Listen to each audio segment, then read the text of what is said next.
আসসালামু আলাইকুম বন্ধুরা, আশা করি সবাই ভালো আছেন এবং সুস্থ আছেন। আজকে আমরা নো দ্য প্ল্যান পর্বে ছাদ বাগানের অন্যতম গুরুত্বপূর্ণ একটি গাছ নিম গাছ সম্পর্কে জানার চেষ্টা করব। এই গাছটিকে দেখতে যতটা সাধারণ বলে মনে হয়, গুণে কিন্তু ততটাই অসাধারণ। অতি প্রাচীনকাল থেকেই নিম গাছ আমাদের জীবনের সঙ্গে জড়িত। এর পাতা, ডাল, ছাল সব কিছুতেই আছে ঔষধি গুণ। বলা হয় নিম গাছের ছায়ায় অনেক ব্যাকটেরিয়া বা জীবাণু টিকতে পারে না, তাই স্বাস্থ্য রক্ষায় এর গুরুত্ব অপরিসীম। নিম পাতা ত্বকের জন্য খুবই চমৎকার একটি ওষুধ। ব্রণ, চুলকানি কিংবা চর্মরোগের জন্য নিম পাতার ব্যবহার বহু পুরনো। এছাড়া এর ডাল দাঁত মাজার জন্য ব্যবহৃত হয়, যা দাঁত মজবুত করে এবং মুখের দুর্গন্ধ দূর করে। শুধু ঔষধি গুণ নয়, নিম গাছ পরিবেশের জন্য আশীর্বাদ। এটি বাতাস পরিশুদ্ধ করে, ছায়া দেয় এবং গরমের সময় ঘরের তাপমাত্রা কমাতে সাহায্য করে থাকে। নিম পাতা হলো যৌগিক, অর্থাৎ একটি ডাঁটায় অনেকগুলো ছোট ছোট পাতা যুক্ত থাকে।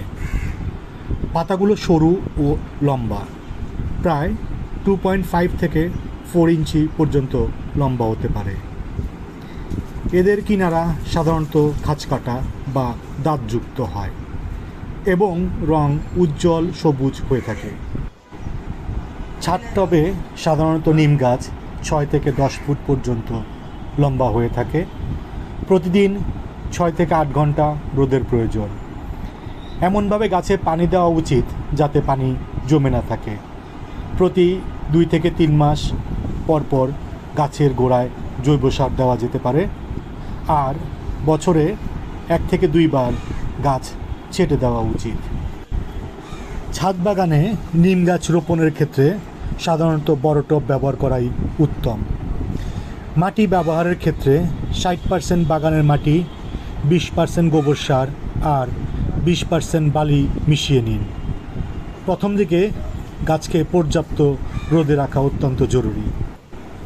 বন্ধুরা, সম্ভব হলে আপনারাও ছাদে বা আশেপাশে একটি নিম গাছ লাগাতে পারেন।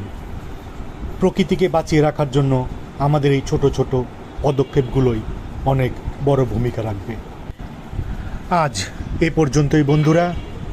আশা করি ভিডিওটি আপনাদের ভালো লেগেছে, আর ভালো লেগে থাকলে প্লিজ লাইক, শেয়ার এবং সাবস্ক্রাইব করতে ভুলবেন না। আবারও আপনাদের সাথে দেখা হবে বন্ধুরা, নতুন কোনো পর্ব নিয়ে।